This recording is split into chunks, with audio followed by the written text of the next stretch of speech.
Hello everyone, welcome to the Sales Hacker webinar. My name is Scott Barker. I'm the head of partnerships here at Sales Hacker.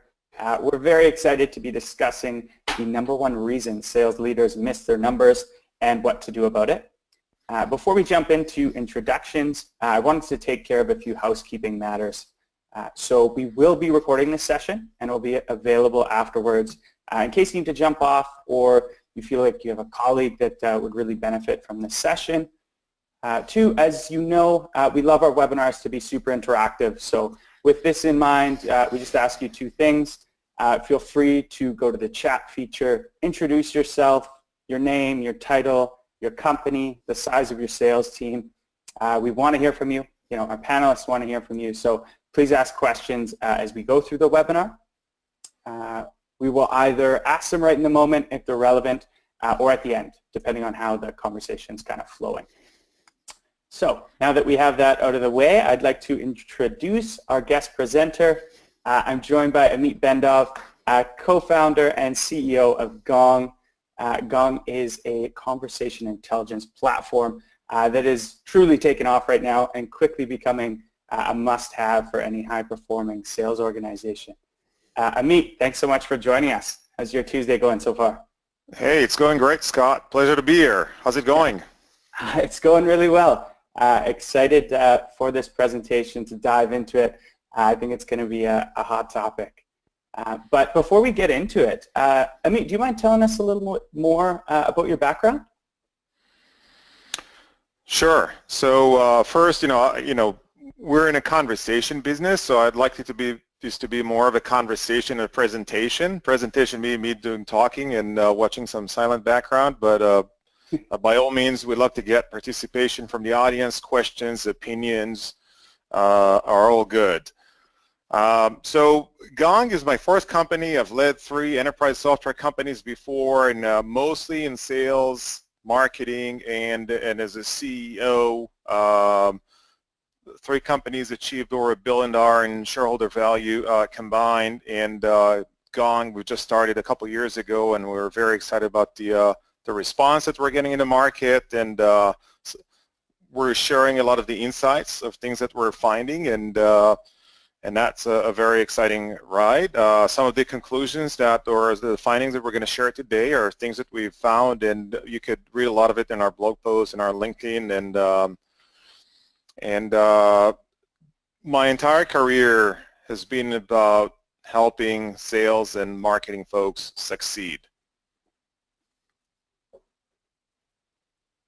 Awesome. Yeah, thanks for that insight. Well, let's dive into it. So, Amit, what is the number one reason sales leaders are missing their numbers today? Well, you tell me, Scott. What do you think is the number one reason?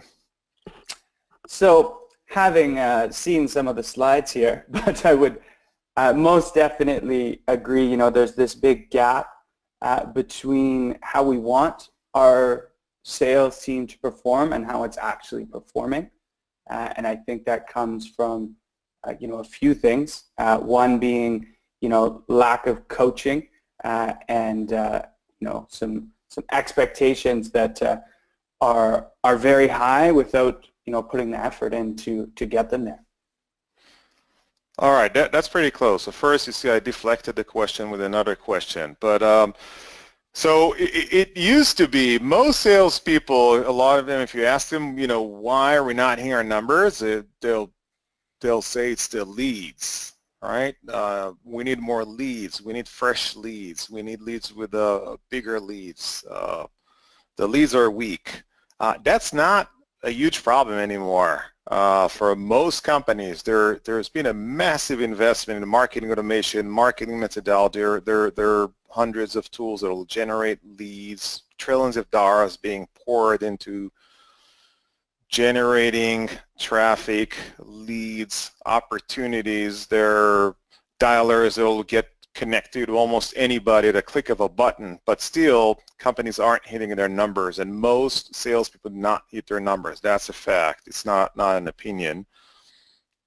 So the number one problem is not having enough leads. Obviously we all want more leads, but it's the gap that you alluded to. It's the gap. If you look at any sales team, okay, and you sort everybody by their quota attainment, you'll find that the top 10 to 60% are the ones that are usually hitting or overachieving their target, and nobody else does it in a consistent way. That's a huge problem if it will see some of the multiples of the numbers, and that's the problem. Just inconsistent performance between different salespeople. Some are just overachieving and some are underachieving, and the differences aren't always because of personal capabilities, and that's what we're going to discuss today. Interesting. Yeah, I think for a very long time, sales organizations have relied on those top performers to really make up the ground for everyone else. And as you say, that gap is slowly widening. Yeah, so here's the deal. I mean, despite like lots of marketing technology and more leads, and companies getting better in terms of processes and best practices, and lots of sales tool, the gap is widening. So average quota attainment is actually going down, okay, at least in 2011. It used to be like 63%, and that's an average. I mean, some companies do better, some worse, and now it's 50%. So it is trending down, and that's a big problem despite all of the investment. Okay, so we have more tools, more processes, best practices. The internet is out there. People can share and see what some of the best companies are doing, and still quota attainment is going down. Here's another impact or a corollary of that.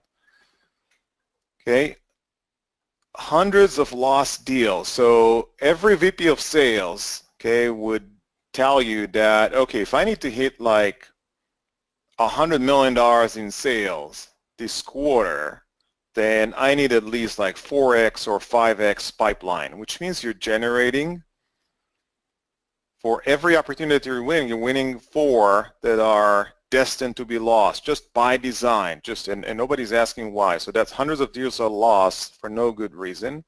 That obviously increases the cost of revenue, which worries CEOs and CFOs. And there's, possibly the most painful point, because we're taking with people's livelihood, is high rep turnover.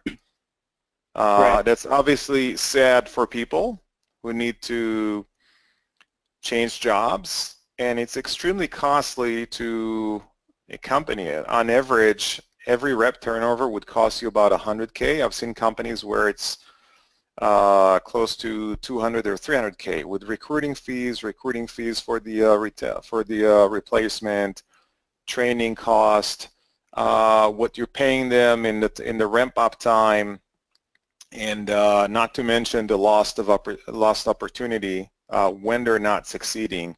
That's a huge problem, especially with large sales teams. Do you know what's happening as a result, or maybe not a result, but at the same time? Well, I think loyalty drops too when that's happening, right? Because they lose faith in the profession or the organization, and they start looking elsewhere. Totally, yeah. I mean, that's once the company starts to be like a revolving door, it develops a reputation, and it's hard to hire the best people, right? You're only going to get like the B players and the B minus players, and definitely not an area where you want to be.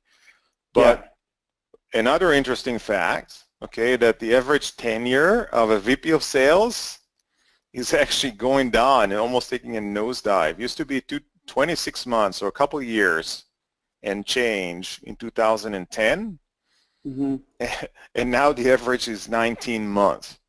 Wow. You can hardly learn a business in 19 months. That's crazy. And then flipping that quickly. Yeah, so and a lot of it has to do with this like widening gap, just lower quota attainment, higher cost of sales, CAC ratio if you're a SaaS companies, and slow ramp, high attrition, and that's highly correlated. Shorter tenure of a VP of sales lower quote attainment, higher cost of revenue, high attrition. That's a vicious circle. Absolutely. Well, let's talk about lost deals for a second. As salespeople, we have this unique ability to quickly move on from a lost deal. It's probably some sort of defense mechanism against depression or something. But Joe Caprio had this line down at Dreamforce that I loved. I actually posted on LinkedIn. It said, "Too many organizations are going out for dinner while food rots in their fridge." I think that sums it up really well. Essentially, it's about sales organizations going hunting for new business while not taking care of what's already in the pipeline. And what you're saying is that by not diagnosing what's going on in the pipeline, we're just leaking revenue all over the place. Absolutely, and it's always easy to start fresh, to write something off, and yeah, they're a bad lead, or they weren't serious, or they didn't have a sense of urgency, or these guys are totally clueless, right? Let's get a new one. Okay, yeah. But to use like Joe's analogy, someone else is paying for dinner, so why wouldn't I want to have like fresh fruit all the time and still have stuff in my fridge? But that's a huge cost and financial drain to the company, and then it's very difficult to recover from it. Yeah, and we've got a comment here from Alan Lee as well. Is just saying, when this is happening, of course, you're going to let your competition get a foothold in your market as well. So, right. Thanks for that and comment. I've seen a lot of it. I've seen in like all previous companies, deals were lost because there was quote unquote no budget, and then we called them like 6 months later and they bought from a competitor. Right. All right, so the deal was on the table. We just either didn't do a good job or we didn't understand where we stand, and so some deals are lost for a good reason, and a lot are lost for something that is much less than a good reason. Right. Here's where the main point of our discussion today.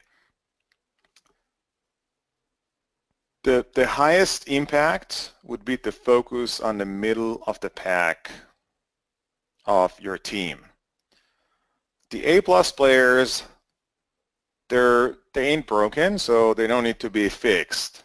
Okay, that they're okay.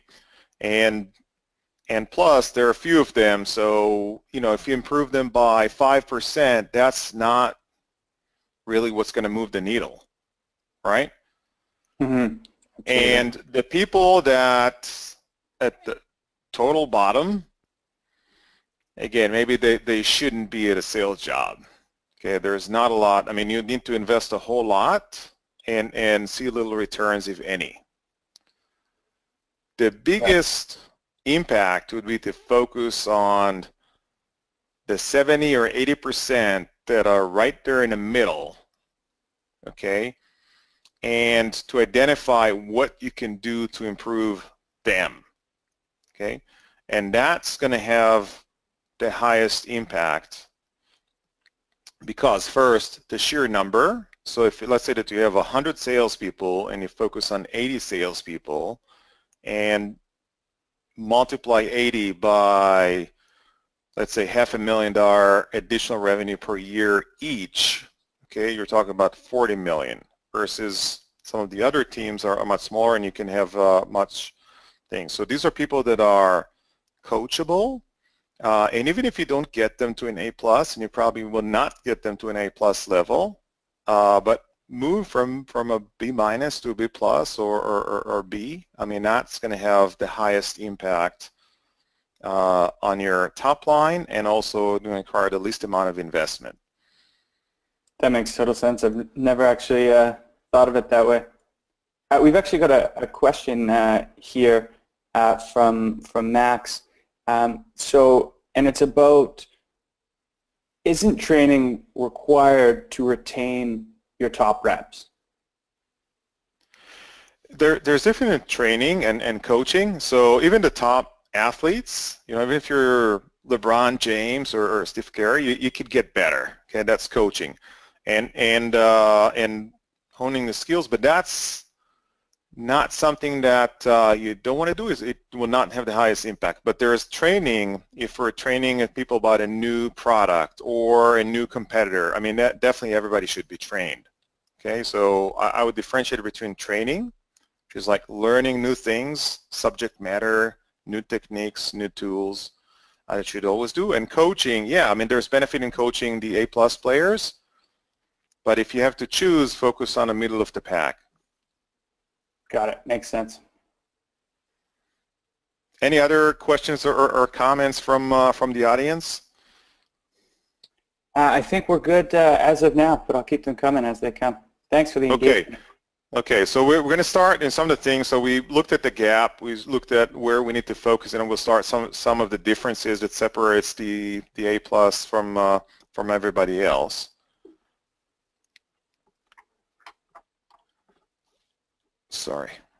Okay, so there are two things that separates the top reps from everybody else, and that should be the area of focus. So one, just picking up the phone, just more calls, more leads, but we touched on that there. I mean, that's usually not a huge problem because the metrics are there. It's very easy to see who's calling, who's not calling, who's speaking with customers, who's prospecting.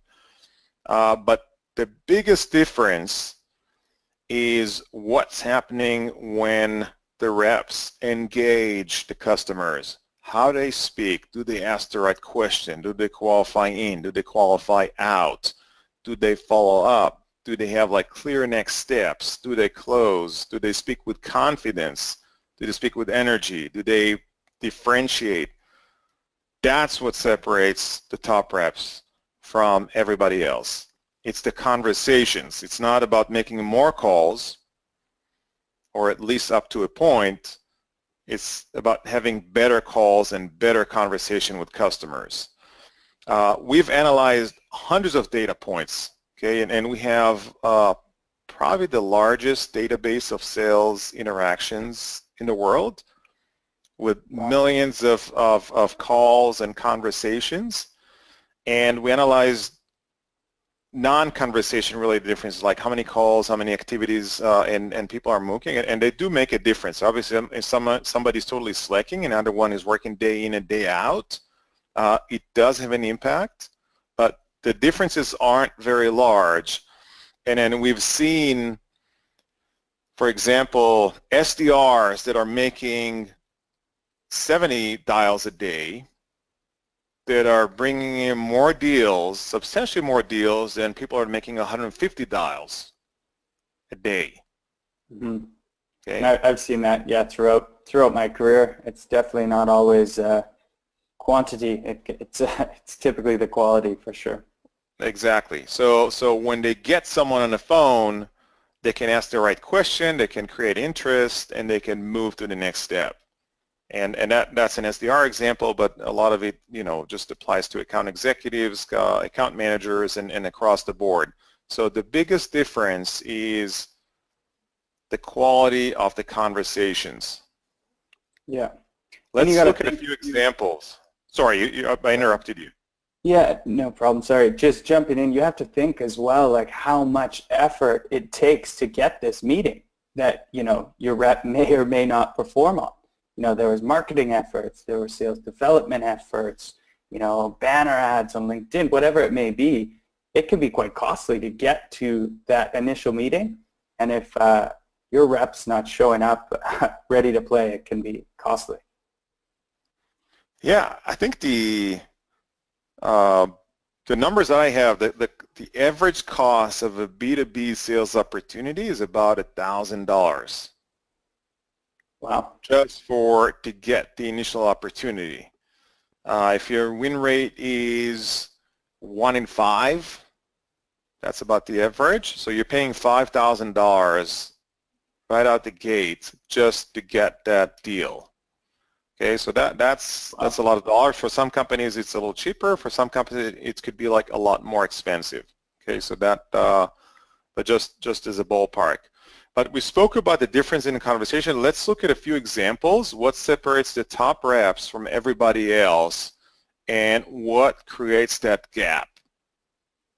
Okay, the gap between the top people and everybody else. So this is an analysis of content of conversation, what people are actually saying on calls, and you could look at, these are introductory calls with customers, not scheduling calls, but real first calls, and you can see over a timeline of 60 minutes. The actual timeline duration for the calls around 45 minutes, but we stretched them, just normalized to have all calls on a single timeline.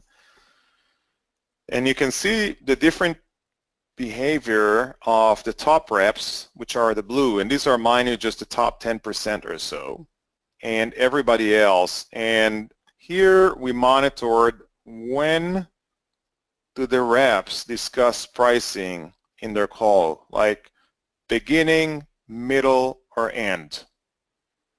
Okay, so the average performance, these are not necessarily bad people, these are average, okay. Okay, discuss it fairly early in a call. Interesting. Okay, and then not a whole lot. And the top performers, the A-plus players, discuss a little bit early on, okay, and a lot more towards the end. Okay. Interesting. My guess is probably once some kind of value and qualification has been established, it's better to discuss pricing in a context as an investment and not just as a cost upfront. Okay. So that's something that the top reps do knowingly or unknowingly, okay, that the vast majority of people, they might even know this, but they're not doing it. Okay, so that's an example for a best practice that can make a huge difference on win rate and attrition rate that is difficult to observe, okay, if you don't pay attention.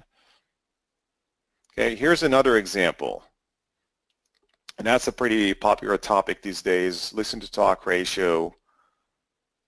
If you look at a two-party conversation, a salesperson and a prospect on a call, and you measure the amount of time that each party speaks, and then you just look at the percentage. So you look at the top reps, they speak about 46% versus 54% of the prospect, so they speak less. The bottom reps speak 72%, and these aren't necessarily always like necessarily bad people. We see a lot that sometimes with new hires, they could speak as much as 85% of the time.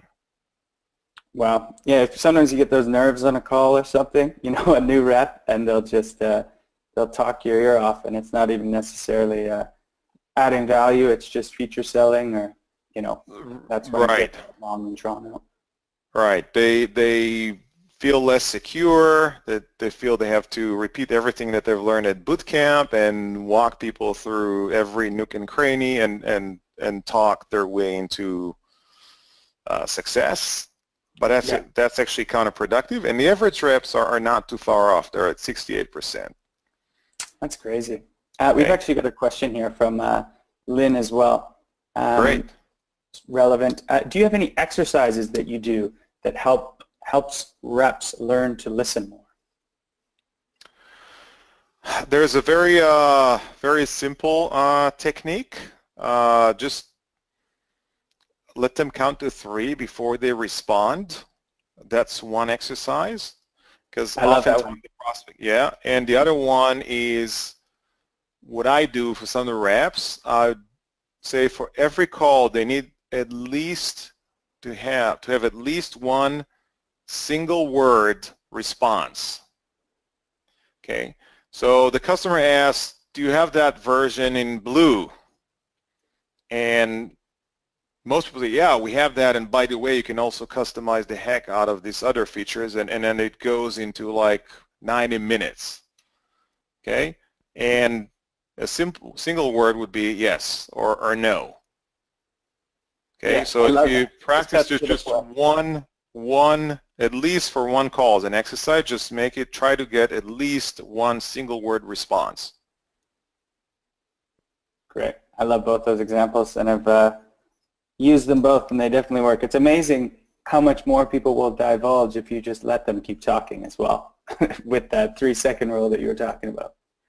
Yeah, the count to 3 is useful in 2 ways. We see a lot of interruptions. Okay, the prospect was saying something, she was about to continue, but the rep jumped too quickly, and you can hear that they're just about to reveal something else. And by jumping too quickly, you're not letting them tell you some important information. Right. Cool. Okay, so here's another example, and there are dozens of more on our blog. If you follow us on LinkedIn, and almost every week there are new insights like that, differences between top reps and everybody else. But we looked at the question frequency on calls. And can you tell the difference between the top salespeople here and the average performers?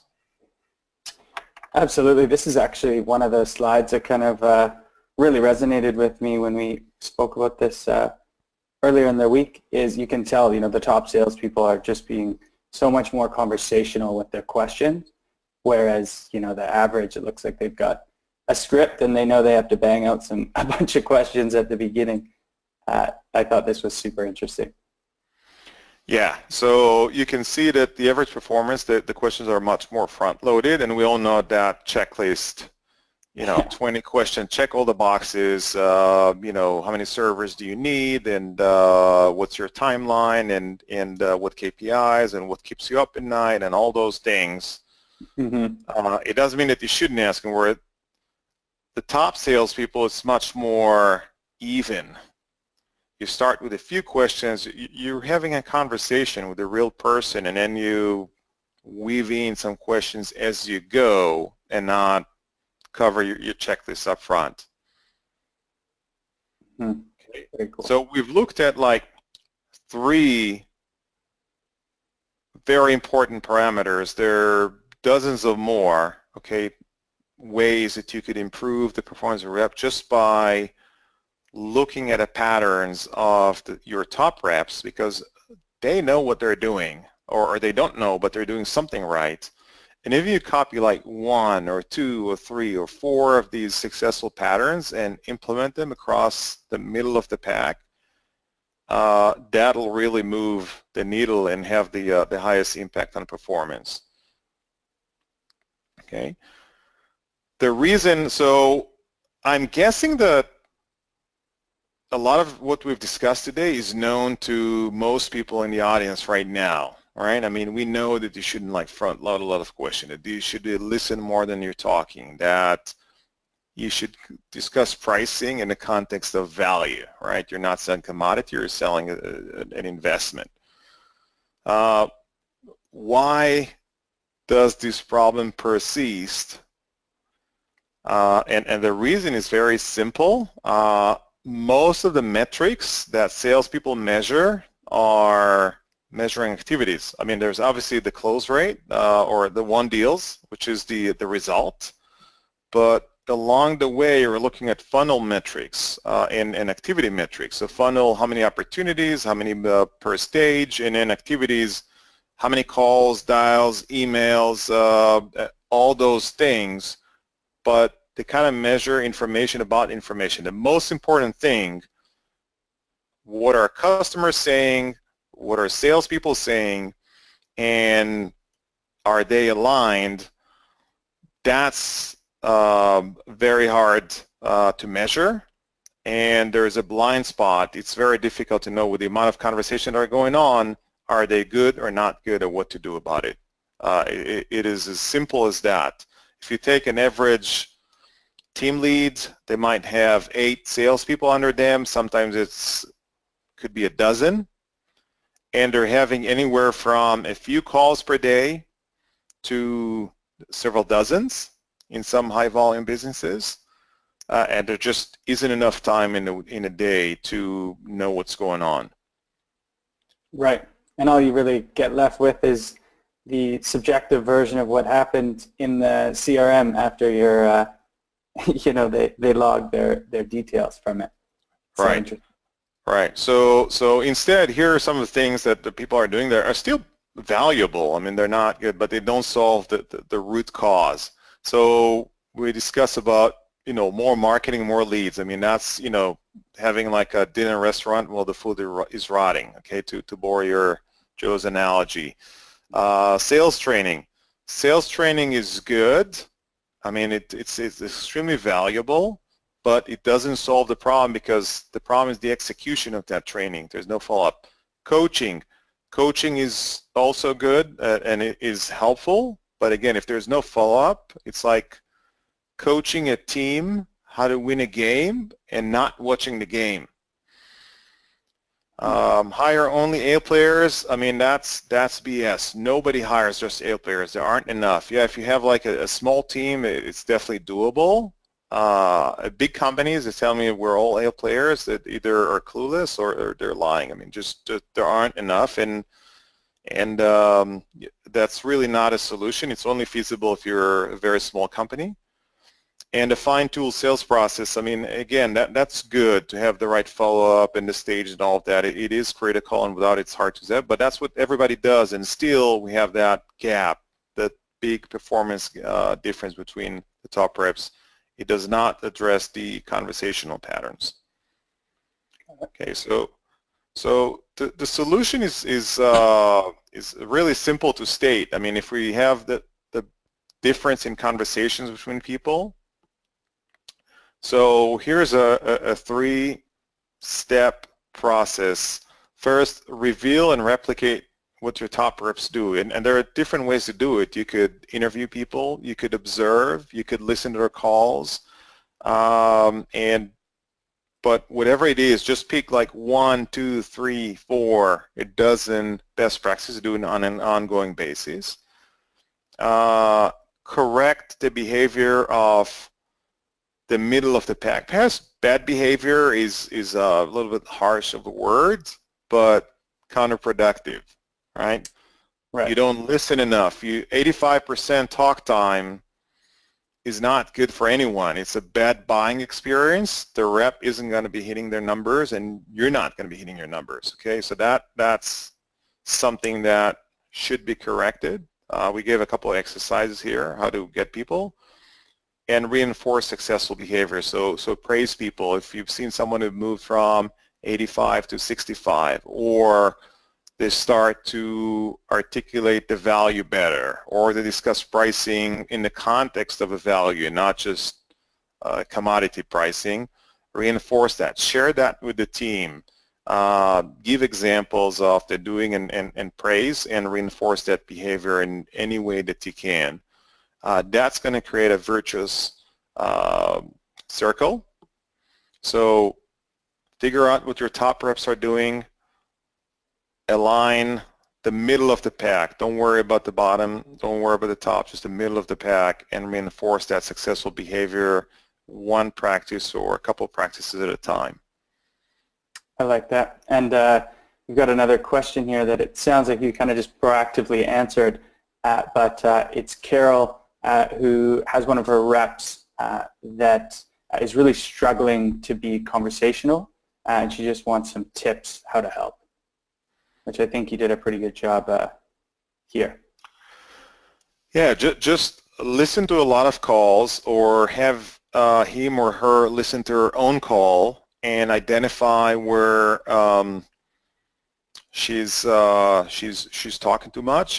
Try those pauses. They could be awkward or single word responses, or just try to get shorter every time, and that'll work. And sometimes this has to do with stress. Just get people to relax. Just forget just the no's, forget trying to close a deal. Just sit back, sit like a comfortable seat, relax. Just people need to relax, and then they talk less, and they, have a much more confident. Easier said than done. Sometimes somebody new and they have a target and they want to impress, but Maybe a little meditation could help sometime. Absolutely. I think all salespeople could learn to meditate a little bit more, for sure. Yeah. It's a stressful gig. But yeah, listening back to yourself is something that I definitely did throughout my career as a rep and then on as a manager. I think it's really, really helpful. They can typically diagnose their own problems without you even mentioning them. Yeah, it's a great exercise. Listening to yourself, pair listening, so listen to each other. Have like another rep or one of the veteran reps listen to and coach.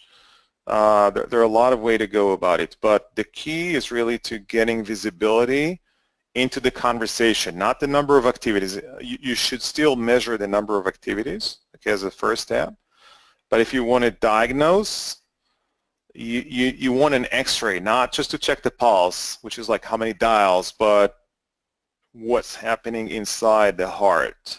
You know, how is the flow? How's everything working? Is everything like in good shape? Okay, so you want that X-ray really into the conversations. There are three ways to understand what's going on in the conversations, and all have their own cons and pros. So first, there's good old call shadowing. Just as a manager, just join in. You could do it as an active participant, means that or just as a silent participant, just mirroring the reps and listening, take down notes, and then coach the reps. Ideally, after the call, personally, and I know that a lot of people find it distracting to get coaching in real time. It just if we spoke about the need to relax and have a conversation, so whispering in someone's ear actually adds stress and a potential distraction as a rule. Okay, but call shadowing is tried, true, and it works. Very, very simple. Most telephony systems would have like a barging capabilities or whisper capabilities or just cloning capabilities. It works mostly for small teams with a low rep to manager. I mean, the problem is scale, right? To do it on, you can only listen to one call at a time, maybe a couple, or a switch back and forth. But it's not easy to do it on larger scales. You can only listen to a small amount. The other option is raw call recording.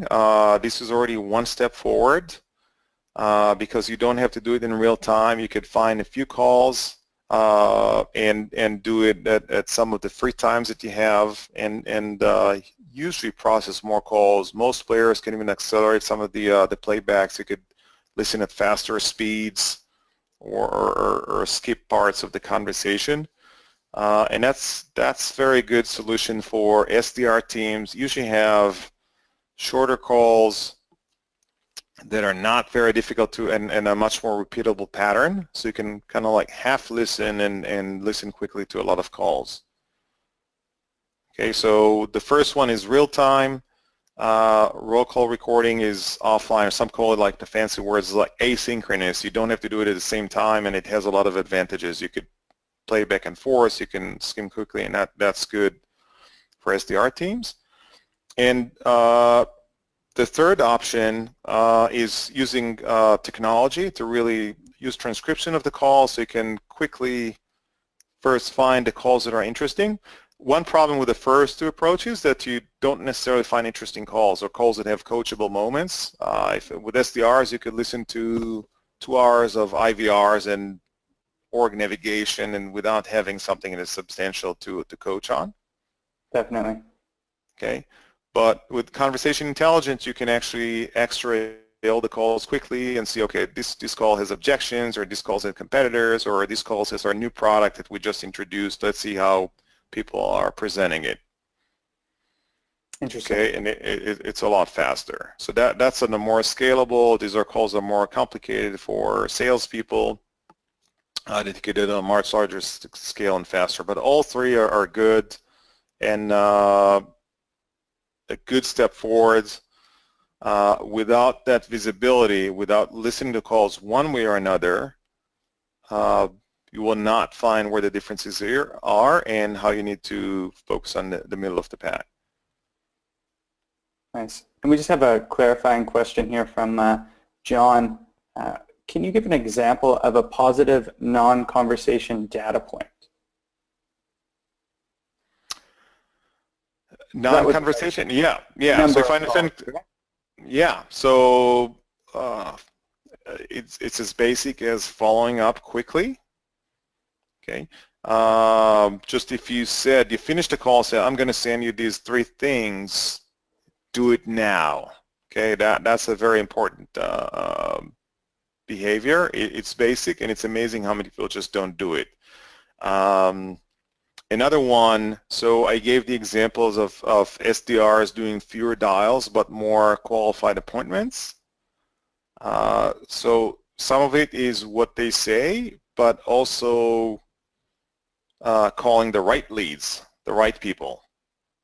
Okay, right. So that's non-conversational, but it does have an impact, just to know from your list who to call and who to speak to. Yeah, know who your ideal targets are, know how to do research effectively, and then number of emails, number of calls that you're actually getting out there. And then, to your point as well, it's that really working towards becoming that trusted advisor for them. So if you say you're going to do something, make sure that you're doing it. Exactly. It's the entire experience, an entire buyer experience that matters. I do not want to suggest here that conversation is like the only thing that matters, but it's where the biggest visibility hole is, and it has the largest impact, assuming that you cover the basics, that you do follow up, you are diligent, you are working hard. Most salespeople do try. Okay, so the context here, just once we've covered the basic salesmanship of calling, prospecting, and showing up on time, the differences are elsewhere. Right, because almost taking it to that next level. Once everything is, the ship is sailing properly, and now you just need to, get the results. Exactly. Okay, so to summarize, understanding conversation is about closing that gap between the top and the middle of the pack, not focusing on people that have the worst performance and not trying to coach or change the A-plus players. It doesn't mean that you shouldn't, but the biggest bang for your time and money is going to be focusing on closing that gap at least somewhat, even like 5-10%. If you do the math, it's massive. Okay, you don't need huge changes, you don't need to completely close the gap, but just narrow it somewhat. The benefit is huge. Yeah, this is so interesting. I know it can be so tempting as managers to focus on, the other ends of the spectrum, like the people that are really low performers, because you kind of feel, indebted them to a little bit, so they soak up too much of your time. Or on the other end of that, your top performers, you're like, I got to keep these guys going, and because they're my lifeblood. And then all of a sudden, all your time's gone. And whereas this directly shows you that, your time is very better spent in the middle by dramatically. Right. So to reiterate, again, to summarize, the motion is analyze and try to clone, or at least get close to your top reps. Second, shift the performance of the middle of the pack, and then that's where you're going to get the results. We have some customers that we have seen benefits from 30% increase in close rate. Some companies focus on increasing the deal size, 30%, 5% close rate, faster onboarding, and some impressive result. If you look, this is like the lift in close rate, so which translates to revenue. Huge benefits just by making small changes to the majority of the people, the okay people, making like more than okay. So impressive. definitely doable, and these are things that aren't very hard to do with just enough attention and focusing your efforts on the right things. Definitely.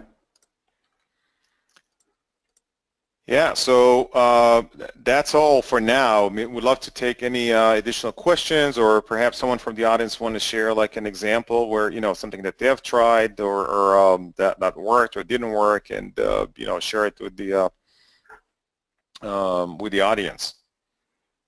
Absolutely. So we have a couple more questions here. It's time for a couple more. So there's just one, again, kind of going back to the coaching and training piece. What percentage of each day should sales managers be focused on coaching/training reps? I'm always scared to be, away from the phones and not being on active activity. The most important, more than what percentage, but at least there's a cadence, there is a percentage that you set a cadence or a discipline that you do it on. A lot of time we see about 1 hour per rep per week is a very good number to start with. Some companies do more, some do less, okay, but 1 hour per rep per week. And the focus again is on coaching, is improving the skills of the person, not salvaging the deals. I mean, yeah, there's always that, but just getting better, working on skills and not on deals. Absolutely. Yeah, I think that's a great rule of thumb there, the 1 hour per rep per week. Just make sure you don't, it can often be the first thing that gets pushed once, the calendar fills up and the end of quarter comes. Just make sure you're being ultra diligent as a manager to make that a top priority. Right, and it doesn't have to be you. I mean, it doesn't. The coach doesn't have to be the team lead or the manager. It could be another rep. It could be a sales enablement person. It could be a coach. It could be a peer. Some people do peer coaching, but make sure that everybody out of their 40 or 50-hour week get at least 1 hour to hone the axe. Yeah, that's a great point there as well. There's always benefits of getting, a sales rep with customer success, or even a marketer to work on messaging together. There's a lot of good things that can come from that as well. Right. There are lots of resources and lots of people that can help. Just as take the time and build a cadence that works for you. Awesome. And then we've got another question from Cameron Lundberg. I might need clarification on this question there, Cameron, but does it make a difference from conversation on the phone versus email correspondence? Yeah, totally. I mean, the different dynamics. I mean, this is a very broad question, but different dynamics apply to email versus phone. Phone is synchronous. There's a lot of back and forth of real time. Email, you need to work more on clarity and brevity and get to the point quickly. There's very little body language and doesn't translate emotion and energy in as much as phone. So yeah, definitely there is a difference. Yeah, big time. And it kind of goes back to what you were saying earlier too, about being a little more blind when we're having conversations on the phone. Like a long time for emails now, we've had tools that have allowed us to A/B test messaging. Marketing is constantly changing and evolving their messaging, whereas it's much harder to do that on, a phone conversation, just because we don't really necessarily have as much insight into it.